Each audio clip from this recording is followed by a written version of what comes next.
Thank you so much for being here. So this morning we had this very informal reading of the text by Rossella Fava, who is here. Can move a little bit so you don't have... yes. Good morning. We had this reading of the script that Rossella wrote and submitted to Hystrio.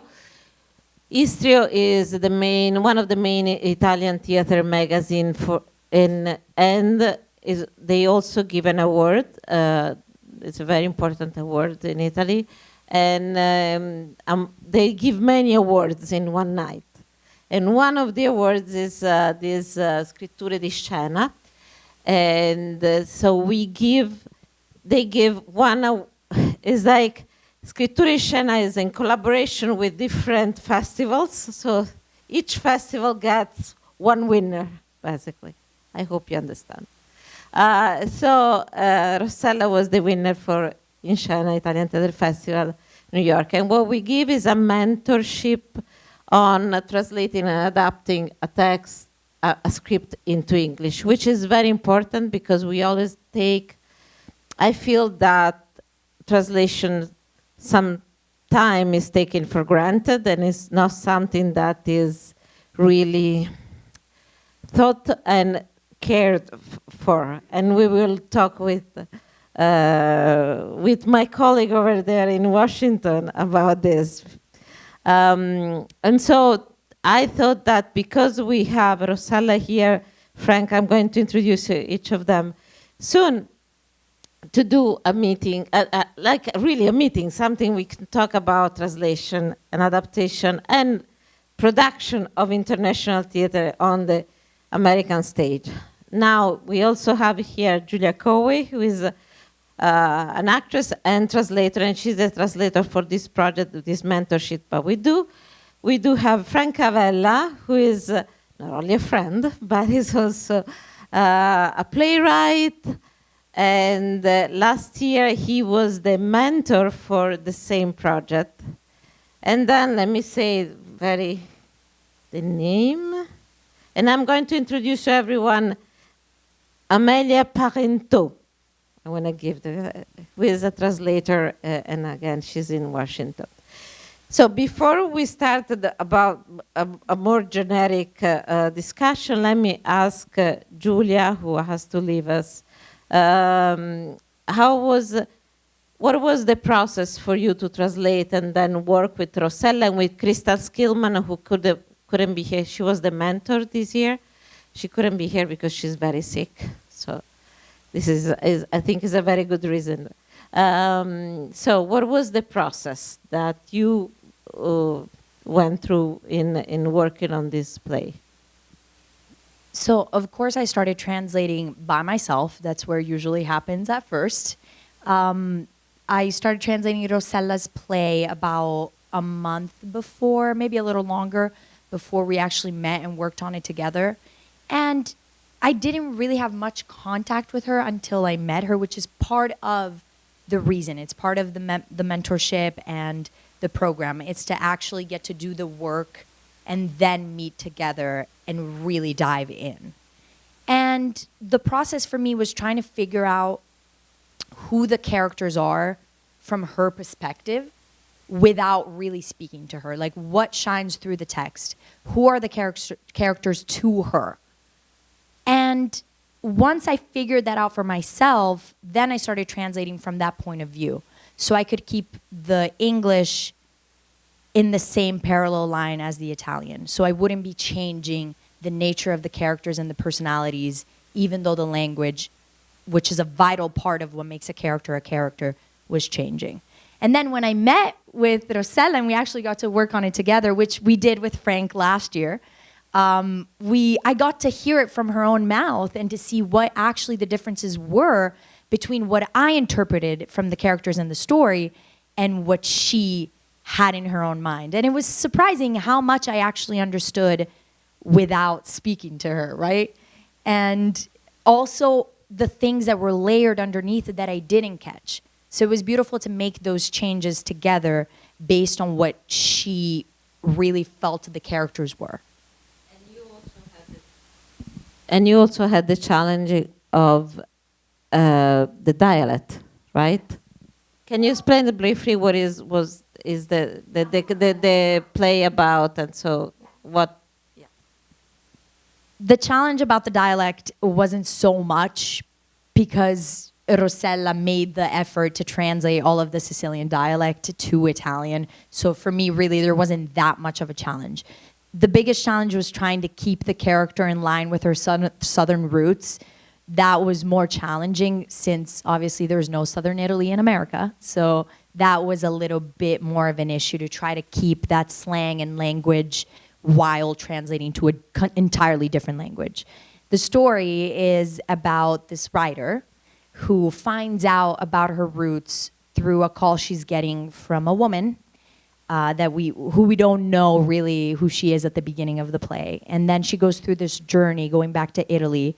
Through interviews between these two women, she finds out who they really are to her.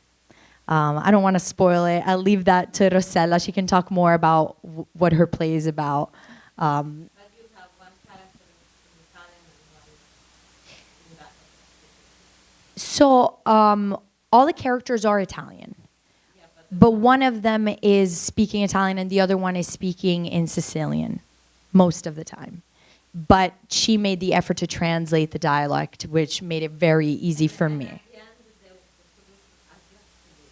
Yes, let's do it.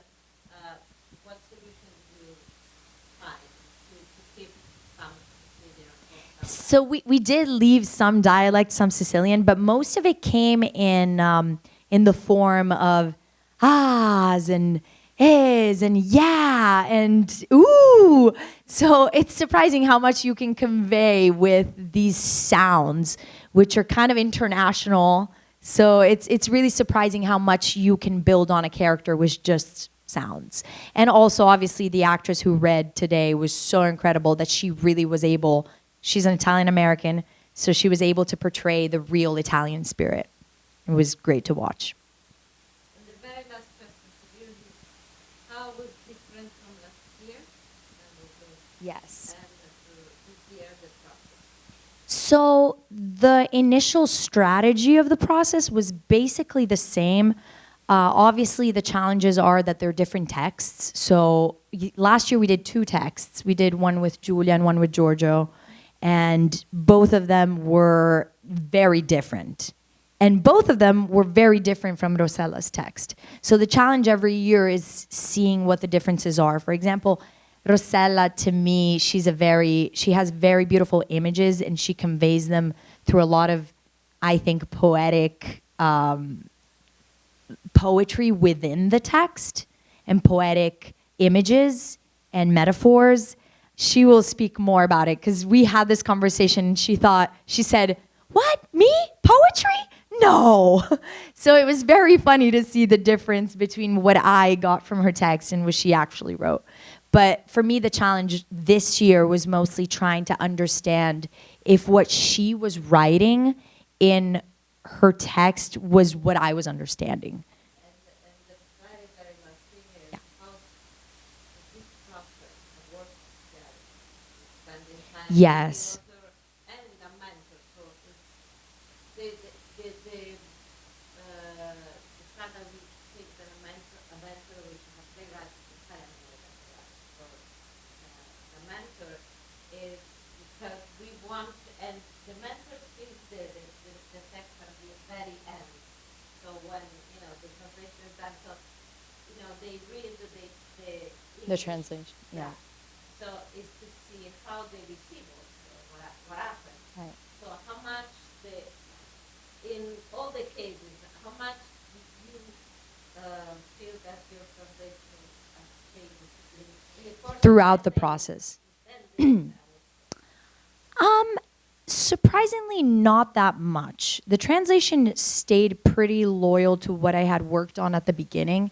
The things we worked on mostly were little tweaks that we made within the text. So we added the point of view of a third character that wasn't she was there, but she didn't speak on her point of view that much. So we added a little more of those layers of the point of view of the writer, who is kind of our protagonist, even though she doesn't really speak throughout the whole play as much as the other two characters, Silvia and Carmela.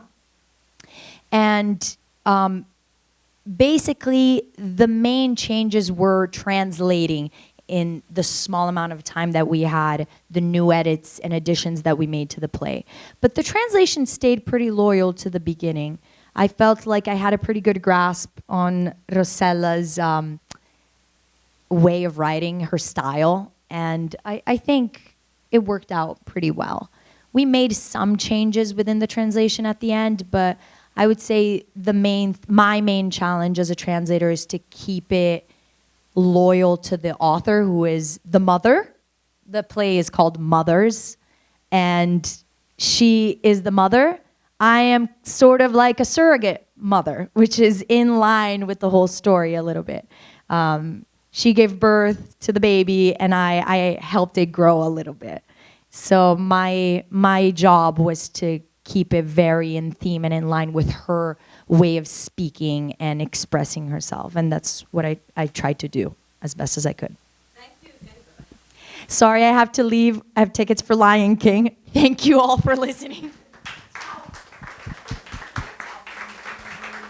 Thank you, Giulia. Okay, so let's now go to Rossella Fava. Rossella Fava was the Mentee. She was born in Ragusa, after graduating in performing arts and sciences at Sapienza University in Rome. She studied acting at the Paolo Grassi Civica Scuola di Teatro in Milan.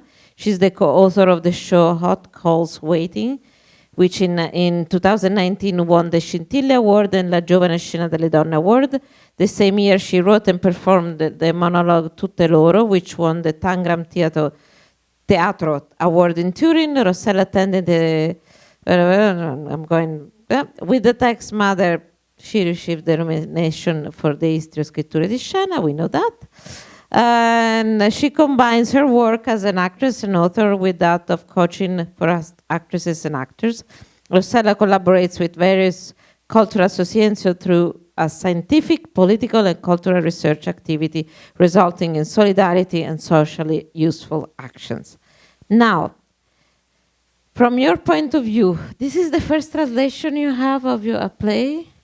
Okay. The first. From your point of view, first of all, how did it change? What is the translation telling you about your play? And then what this process that is, again, is in 10 days. Was 10 days also last year, right? Yeah, 7 days, yes. So even less.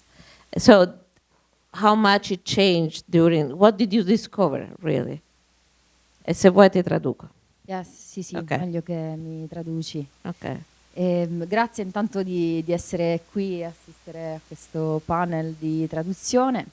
Io non avrei mai pensato che il mio testo un giorno sarebbe stato tradotto, perché ho sempre pensato che questa questione potesse riguardare l'Italia, solo l'Italia. Non ho mai pensato a me come attrice, come scrittrice, così di andare fuori, perché ho detto chi potrebbe essere interessato.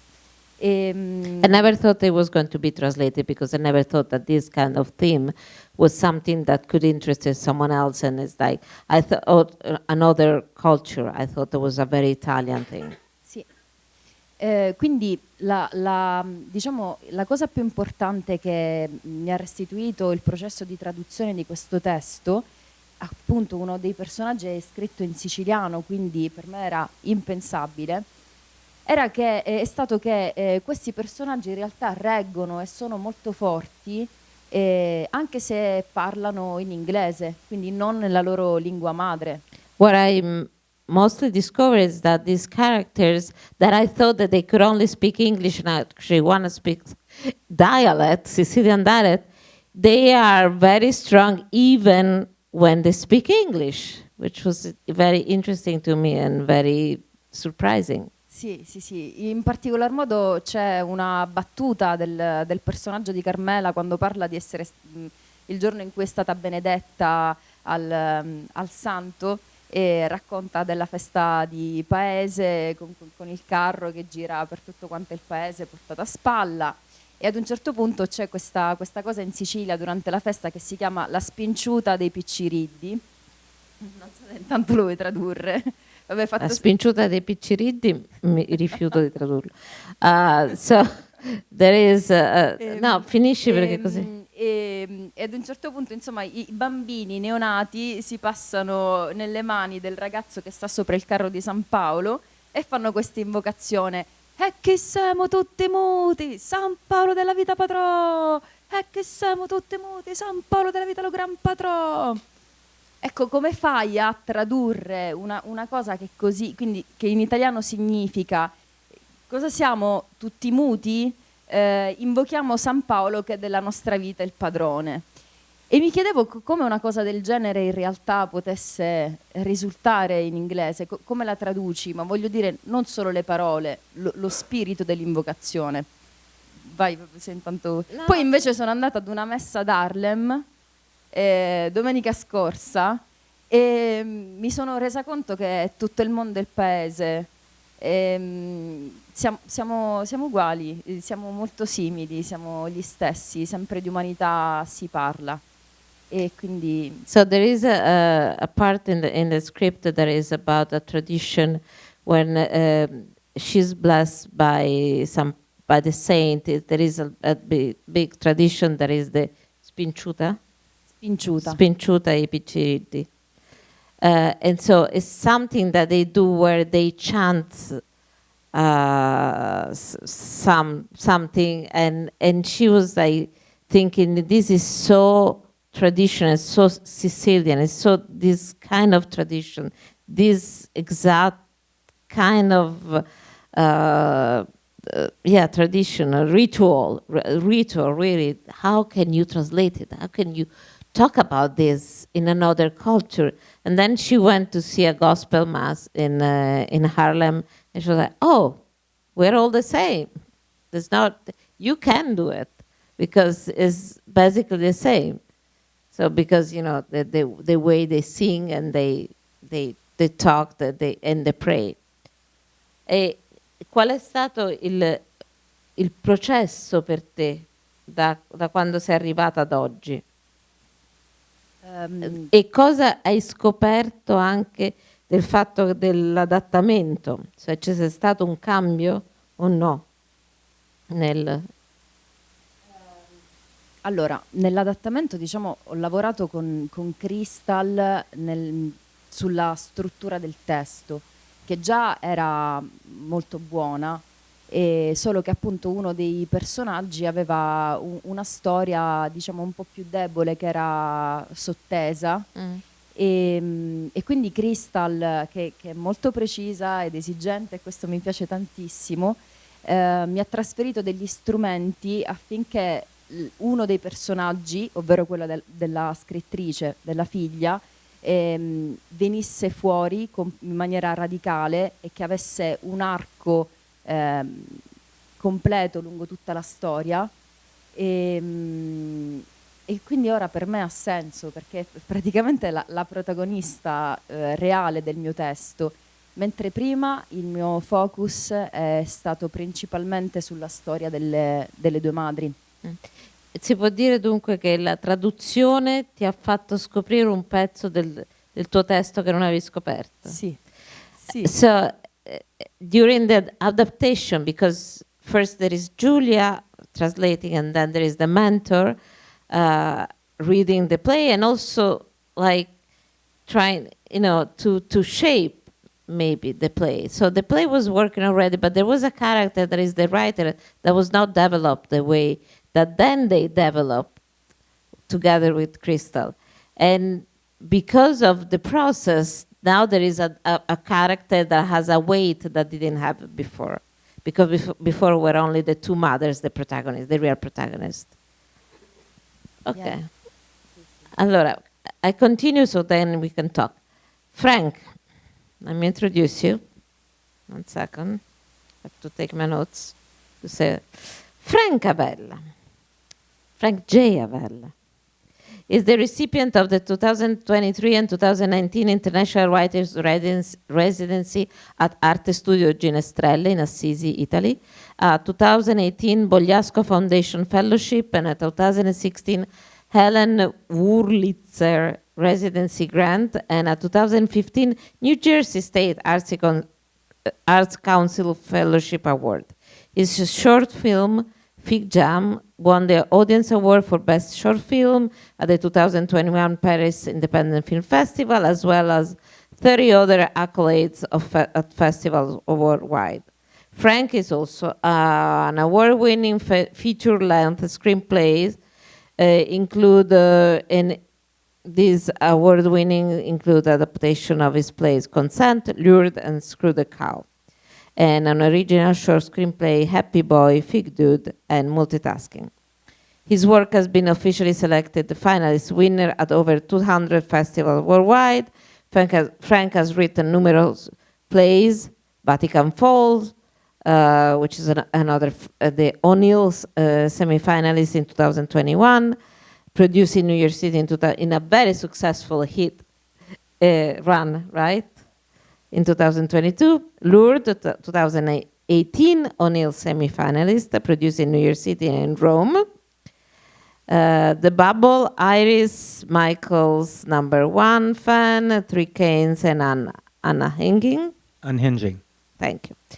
And then there is Consent for Mama, Lockdown, and is working Invasion, and is working on more plays.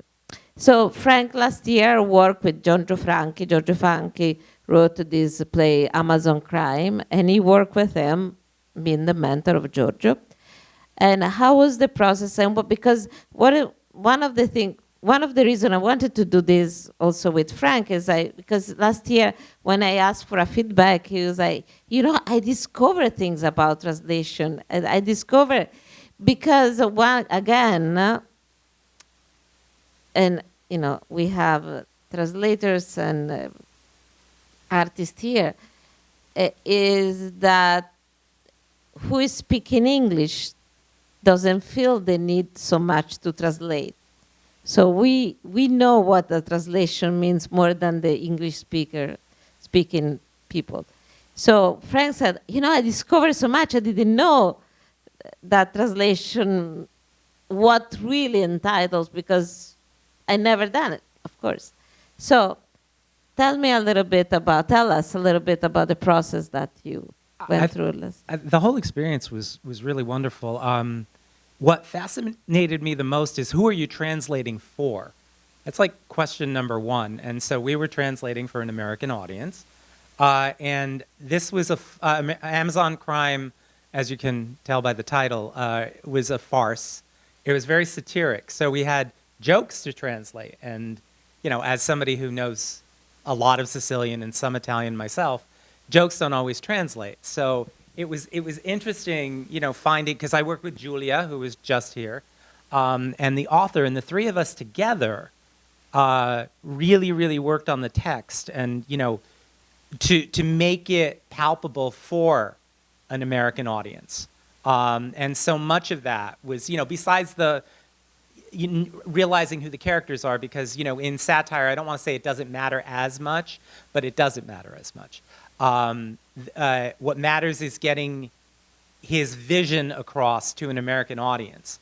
I just found it so fascinating as somebody who's translating my own work into Italian right now. There were so many just little discoveries that we were making on a day-to-day basis. And I think it came through at the reading that we ultimately did, that the audience got a good sense of what the condemnation of capitalism, I guess, he was trying to get across to the audience. And what do you think that the process for him was the same? I think so, yes. He was, as a young author, he was a little too eager to change his work, and that was something that we were always trying to strive for him not to do. No, let's find a way to figure out how to translate this passage without you having to cut it necessarily, or alter it too much. The whole idea was we were there to honor the author, and I think we managed to do that as well for the most part. And now we go to Amelia Parenteau, and Amelia is a writer. So first of all, I met Amelia through a group of translators. When was it? Like 1 year ago, more or less, maybe. So a group of translators came together, and I got this, being part of the director's lab at Lincoln Center. We are part of a big, huge email list that, and there was an email saying, we want to start a translator group. So like, yeah, fantastic. And I discovered so much, and this is why I asked Amelia to be here, because what translators go through is incredible, and I didn't know, because we all work, in our little desk, and it's a very solitary work. But really, what especially big translators go through, because they're not recognized, and because it's difficult to present, to propose a play by an international author. With the group, and then I'm going to introduce you. With the group, we had like monthly meetings with theater producers or theater presenters. And there was always like, so do you produce or present international theater? And yes, but. And some like, yeah, well, we don't, yeah. Of course, in front of a group of translators, they were not saying no. But I always remember years ago that I was doing the director's lab, and the LCT2, the second space of Lincoln Center, was about to open. And the director of Lincoln Center came to talk to us. It was a group of 70 directors, and 30 of them, maybe 40, were not Americans. So, of course, he was asking, so you're going to welcome international playwrights, international plays? And the answer was like, oh, no, we are doing only Americans. They were like, what? And that is something that we always talk about. How can we break the wall and have publisher interested in translations? So, Amelia. Amelia, she's a writer, a French to English translator, and theater maker based in Washington, D.C. She has translated over a dozen plays, and her theater journalism has been published in American Theater Magazine, Bomb Magazine, Contemporary Theater Review, Culture Bot, and All Around, among others. So, Amelia, tell us a little bit about your experience with translation and with presenting work as a theater maker that is international. Thank you, Laura, and thank you so much, everyone, for having me this evening. It's a real pleasure to be able to join virtually. Is the volume okay? Can you hear me all right? Yes. Okay, great. So I have been translating plays since I was studying abroad in France in 2012. That's when I translated my first play. And it's something that I love to do, and I have a deep passion for, and that translation experience has led me down the path of pursuing translation more broadly as a large part of my career. But I have translated 15 plays from French to English to date, and I've been very fortunate to be able to work with the living playwrights on many, many of those translations, which, as you all have been discussing earlier in the conversation, is just an invaluable part of the translation process in order to really capture the voice of the playwright and all of the nuances of cross-cultural collaboration possible. Because, of course, sitting alone in your room at your computer, you can come up with a solution to that bedeviling idiom or joke that is very, very hard to translate. But putting together a team of not only the original playwright, but also a director, and having actors available to do a staged reading or a table read, all of those layers of input are only going to make the final version that much better and offer many more solutions than any one translator could find on her own. Theater is a collaborative art, as we know, so this all makes sense, I think. I've been fortunate to have a fair number of those plays that I've translated out in the world in some form or fashion. I self-produced one of them while I was still in college with a theater company that I had there. And most recently, I helped bring a play from France to the United States, which toured from Brooklyn to New Orleans last year. And that is a piece by Eva Dumbia called Autophagie, Self-Eaters, in the translation. And she is currently touring the French version. And so now there's two versions of the play. And the idea is that both of them are now capable of touring as their own entities for different audiences speaking different languages. And apart from those two productions, all of the other plays I've translated have either received staged readings or Zoom readings, or have become super titles for staged productions in the original French, or have gone towards research projects for various either producers or authors looking for some information from a certain play in French. So just, by those numbers alone, it's really rare to get a production in the United States. And from my experience and from, I would say, most of the translators in theater who I know, a lot of those productions come from translators being fierce advocates for their playwrights and often self-producing those productions themselves because it's something that they do feel so passionate about. And usually, let me ask Frank. Frank is also a critic, an amazing movie and theater critic. You go to the theater all the time here in New York? All the time. Yes. How many international plays have been on Broadway? Well, British, quite a number. International meaning not in, yeah. Yeah, other than from the UK on Broadway. I mean, it's rare, it's unheard of. Maybe Art was the last one. Was on Broadway? Yeah, Art won the Tony.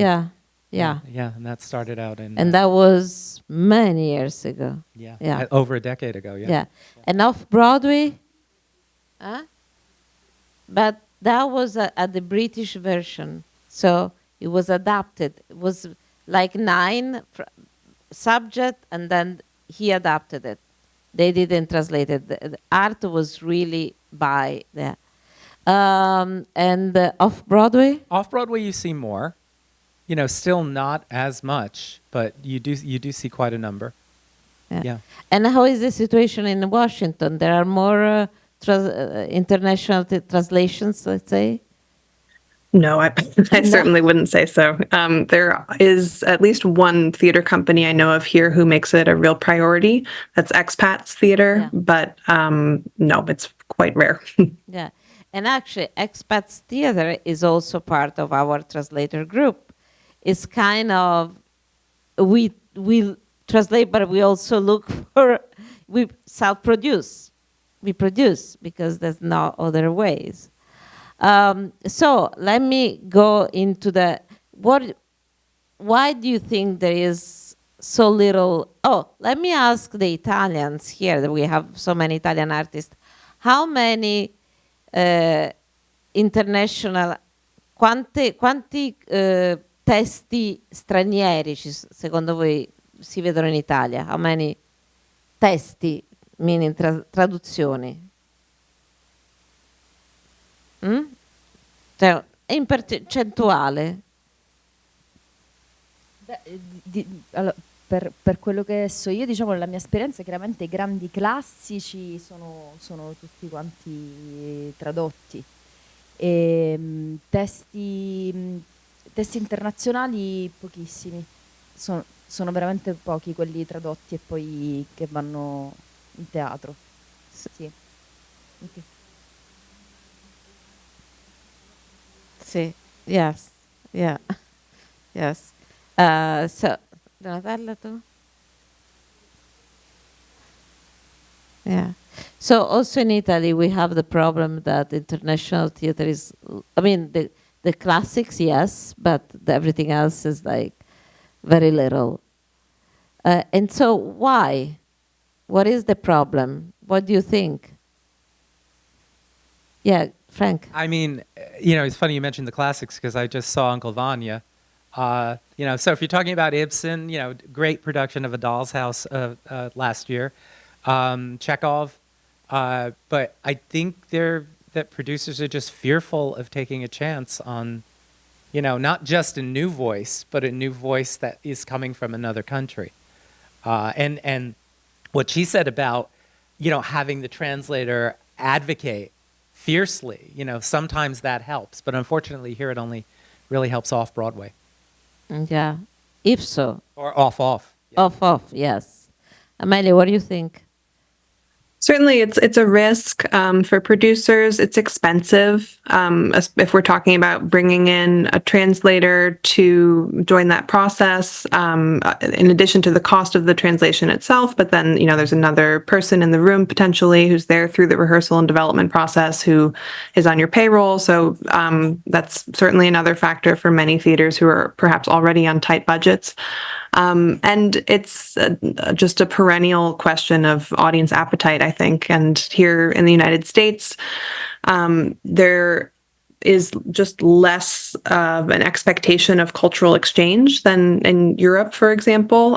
There's not a prioritization in schools of learning a foreign language in the same way. And so, and we don't get the same cultural imports from other places as countries do that have, more neighbors and less territory in other parts of the world. And so it's just not something that we're used to. And so that's a lot of extra labor on the production team to find an audience who is willing to take that risk with them. Yeah. It's just frustrating because the American theater used to be the place, where we broke ground, and yet when you take a look at Netflix with the success of international shows, there are so many, from Squid Game to there are a ton of them in all kinds of languages. You would think that would translate, to the theater, but I think we've become just so fearful, and it has nothing to do with COVID. That fear was there before COVID. Yeah, I think so. And in my experience, in 2024, I still get here in New York, which is, a multicultural city, I still get, so you do, and I do Italian theater, not with the festival, but with my company in English. Oh, you do it for the Italians. I remember, I keep saying this, in 2017, I did something with Rocco Sisto, the great actor, is American, not Italian. Yeah, he has an Italian name, but is American.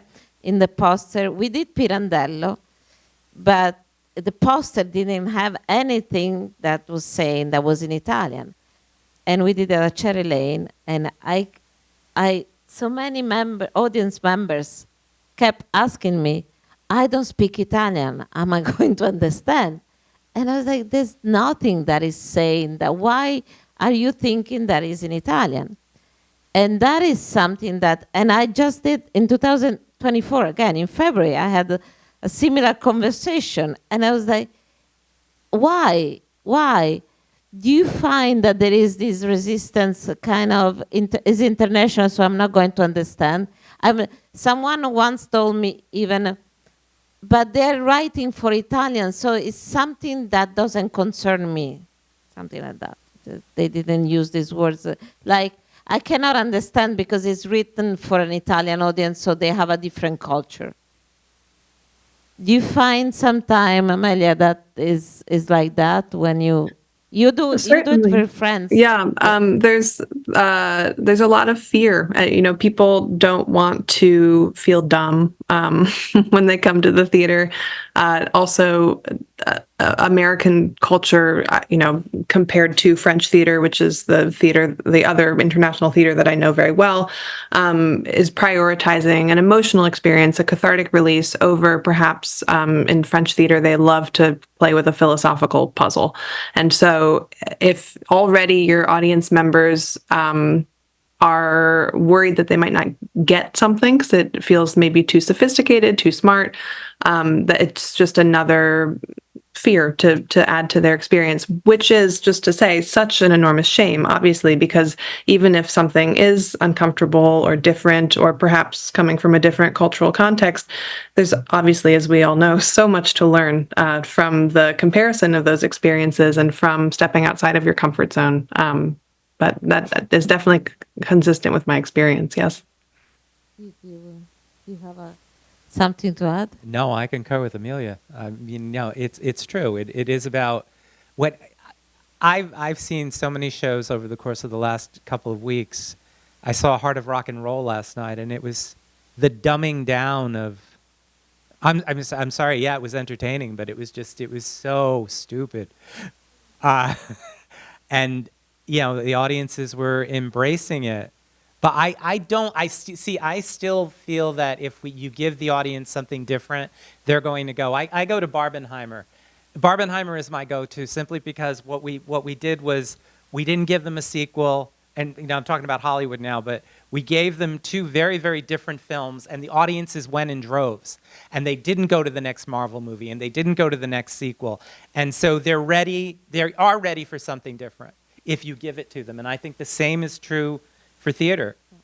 We just don't, producers here don't trust that.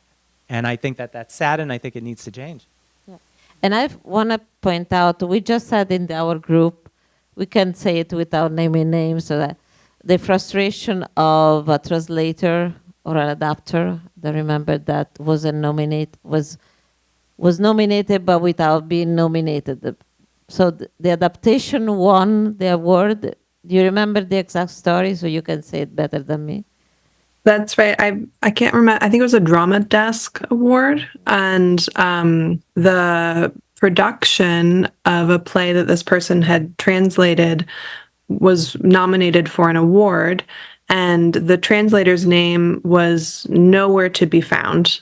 And so they reached out to the Drama Desk and said, I feel like this is an oversight, and in no way do I want to jeopardize this nomination, which is certainly deserved, but y'all wouldn't have this play if it weren't for me. And I really think there must be some misunderstanding going on here, because there's just complete pushback saying we don't give awards for translation. And there's a real lack of understanding, both in how much work goes into a theatrical translation just in general, but also translation versus adaptation, and what places they hold within, and the potential they have to hold within the American theater landscape. A lot of that nuance gets lost because people aren't familiar. And we've seen a real shift in fiction translation in the past 5 to 10 years, I would say. It used to be that translators' names were never going to appear on a book cover, like forget about it. But thanks to advocacy efforts by translators and organizations, that's been a big change. So I believe there's hope. I need to believe there's hope for the theater translators too. I hope so. Yes, it's true. But we find in our group, we get always many times these stories where the translator is nowhere to be found, and it's again, it's a shame, because translation is not something that you do with a Google device. You do it, and you put your work in. So I want to open the conversation. I know it's very cold in here, but this is this is what it is. Do you have any comment? You that travel a lot, also outside of Italy, or on translation, on the difficulties, on what you notice in Yes. Sì, ti traduco. Said Angelo, who is, do we need Julian, do we need the mic for the audience? Ok, ok, allora.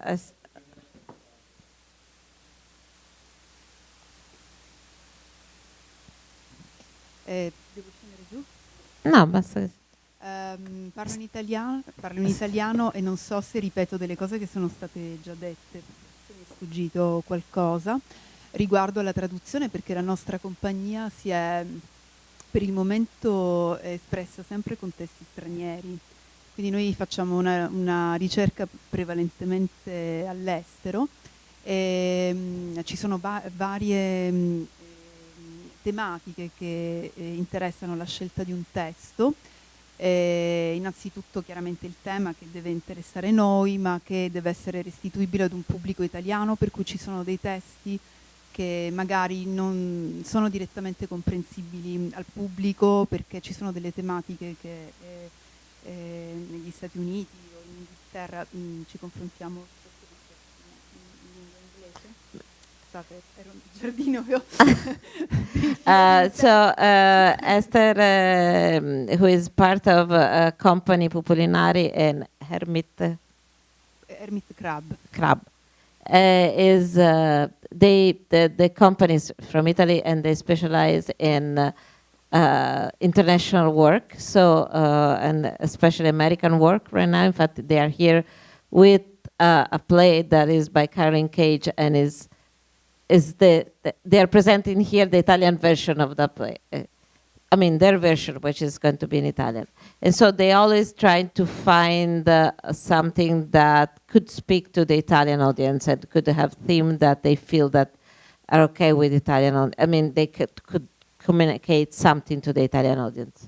E quindi ci sono dei testi che dal punto di vista emozionale sono più immediati e più diretti, mentre dei testi che magari affrontano delle tematiche più politiche e sociali che, non lo so, letti 10-15 anni fa cominciano ad essere comprensibili in Italia oggi per il modo in cui sono affrontati e per l'urgenza di alcune tematiche che magari in Australia o in Inghilterra o negli Stati Uniti erano diciamo più avanti nella loro evoluzione, nella loro urgenza e nella loro anche esasperazione. In Italia, insomma, 10-15 anni fa non eravamo molto più indietro, paradossalmente più tranquilli rispetto a tematiche di, che ne so, di convivenza multietnica o emergenze sociali dovute a, che ne so, adolescenti più inquieti rispetto che in Italia e così. Poi l'altro problema è sicuramente wait. So it's they, you know, when they find, if you find a play that is go through emotional an emotional line, then it could be translated. When they were reading some political and social commentaries plays, America is far, I mean, is, what do you say, ahead. Thank you so much. It's far ahead compared to Italy. So something that you were talking about 10, 20 years ago, now we talk about in Italy, like the multicultural experience or you know, the youth that is a certain kind of certain kind of like di genere che also the essere, gender themes, that is something completely adesso cominciano ad essere that is something that was completely unknown in Italy, and now they're starting to talk about it. So is the way they choose the play, it depends what they talk. Okay. L'altra cosa è economica, sicuramente economica, perché costa tanto acquisire i diritti stranieri, è molto più facile fare un classico, appunto abbiamo detto Chekhov, Shakespeare, perché no, è gratis, devi semplicemente riadattarlo, e questo corrisponde anche ad una tendenza delle compagnie italiane che sono molto autoriali, per cui i registi tendono ad intervenire molto sul testo, non c'è come dire, la tutela del testo che c'è nei paesi anglosassoni, in cui non puoi cambiare neanche una virgola e prima di cancellare una battuta devi chiederlo molte volte. In Italia si trasforma tutto, e quindi questo è un tipo di approccio che è proprio diverso, ma e poi insomma sono i costi, sono dei costi molto alti. And also the other thing is like to have the rights cost a lot. So yeah, so it's way cheaper to do classics. Shakespeare, Chekhov, they don't cost they cost nothing, and so it's also a matter of financial support, and also the fact that in I don't know in France, but in England, in America, the playwright is very important. So you cannot change the script so much. In Italy, because the director is more important than the playwright, the director has a big weight. The director can change the script. If he feels like I want to cut part of the script, is okay. So this is also the reason why is not, maybe we don't do a lot of international. E l'ultima cosa, ma non ultima, è che spesso le stesse agenzie affidano la traduzione dei professori universitari. Quindi che non frequentano il teatro. Quindi poi noi dentro la sala prove andiamo a ripetere delle battute e sono indicibili, perché proprio è come leggere un romanzo e dobbiamo riscriverle. E questo poi crea un problema sui diritti, perché eccetera. And in Italy, a lot of times the agencies, they give the translation to a professor, a university professor, who is not familiar with theater. So once they go into a rehearsal room, they have to change the text because it's not theatrical enough. You cannot say it really. But you cannot change it because of the rights if you say, do something in America. So it's very difficult all around. Okay. Grazie. Grazie. Thank you. Grazie. Anyone else? Before you completely freeze? Yes. I'm already young at heart, at least. Yeah. I had a question about the tank that I noticed is a partner Yes. for the festival. I've seen foreign Yeah. plays there. Yeah. They do a beautiful Is job. off Broadway, Yeah. and that makes it very, easier. And the tank is really a welcoming. Also, Frank did something that is a welcoming place. So it gives the tank is on 36th Street, 328 West, 36th Street, 312 West, 36th Street, and they basically give the stage, the theater for free to companies. They give a percentage to the box office, but you get the space for free. So it's really about the company coming in and doing whatever they want, more or less.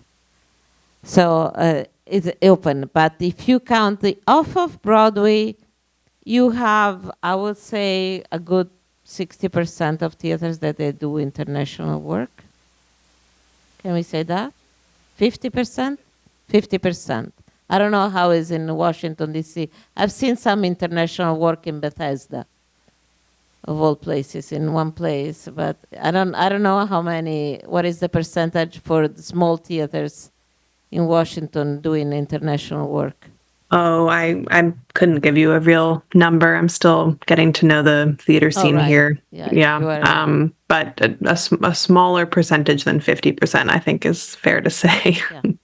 But so there are, few, and everyone goes there. The Tank even hosts, they just had a play from Greece, so they host also, which is very difficult for many theaters. They don't do it. No, Yeah. I just, there were a couple of the plays I saw in the series I thought would be perfect there. Yeah, I know. It's not easy, and to be at the tank. I mean, it's yeah, yeah. It's not easy. It's not easy in many ways. But then I'll talk to you later. I'll tell you why. That's not a secret. It's just we are talking about something else. Any other comment or? C'è bisogno del microfono. Vieni qua.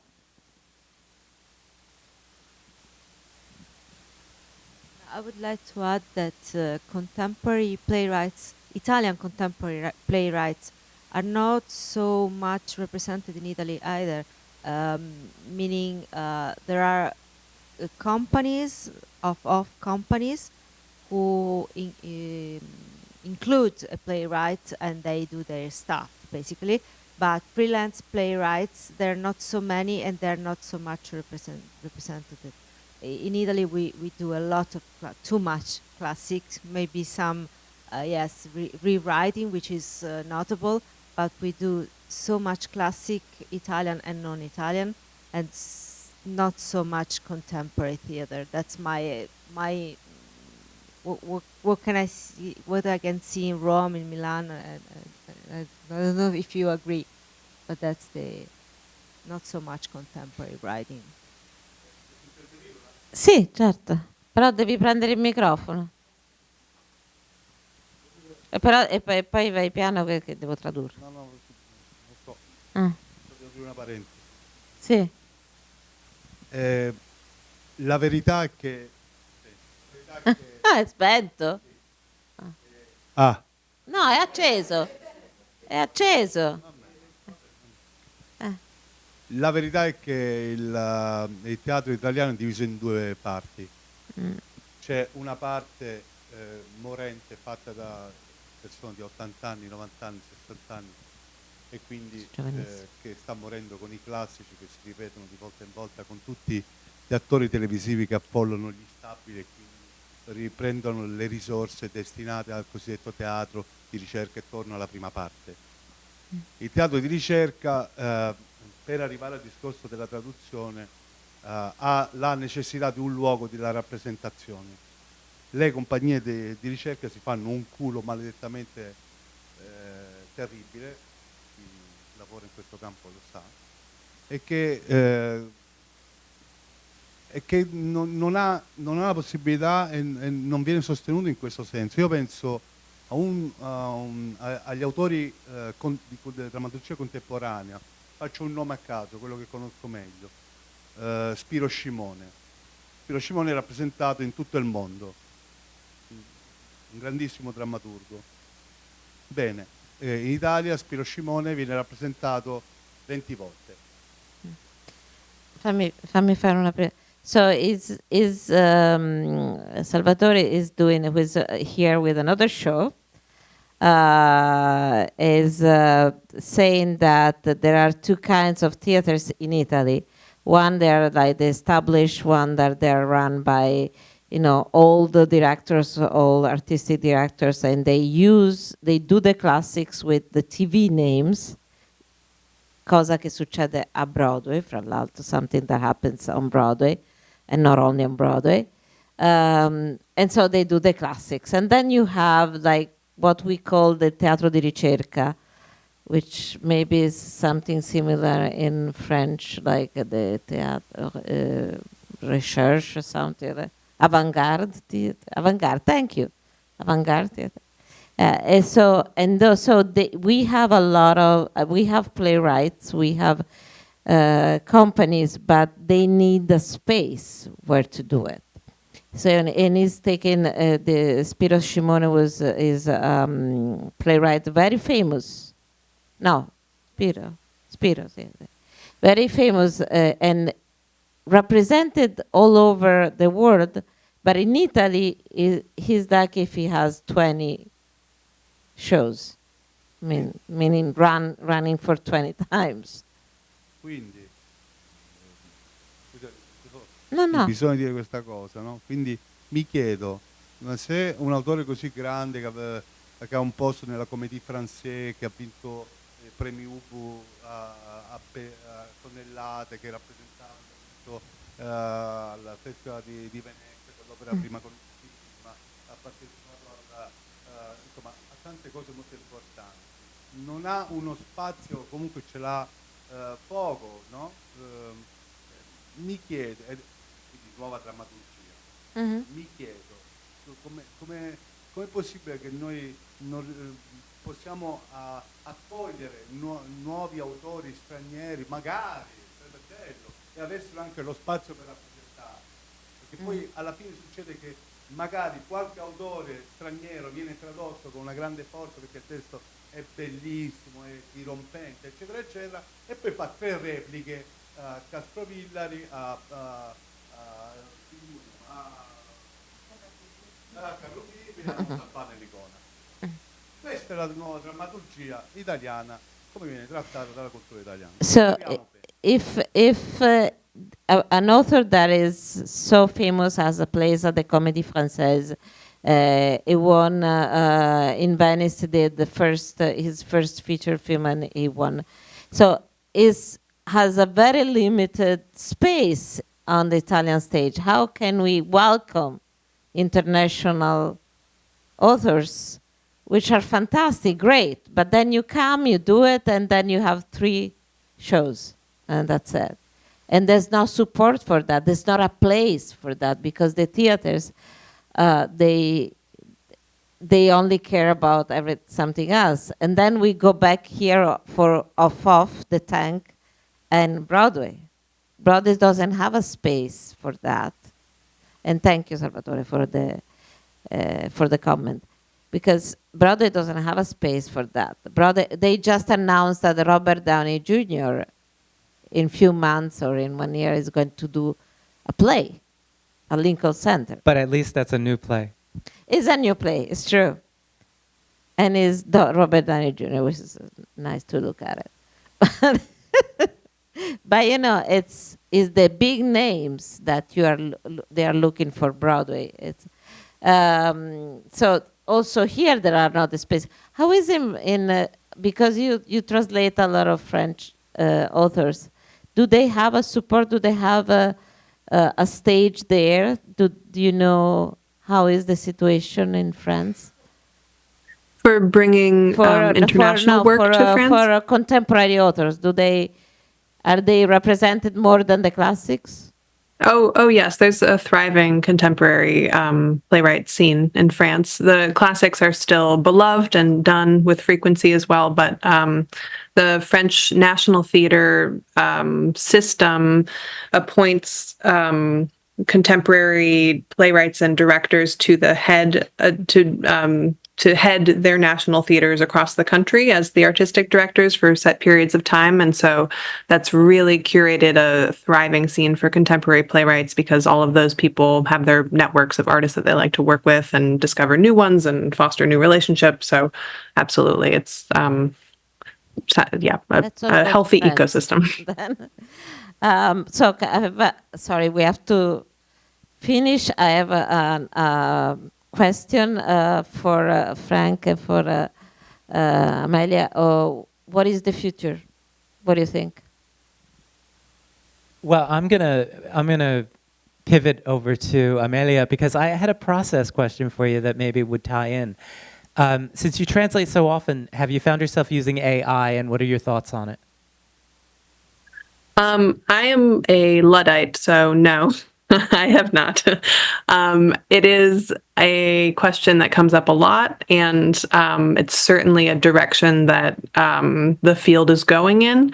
But especially for theater, which is full of dialogue and full of human expression, I can't imagine that there's going to be a lot of competition for a very long time with AI tools in this niche of translation. And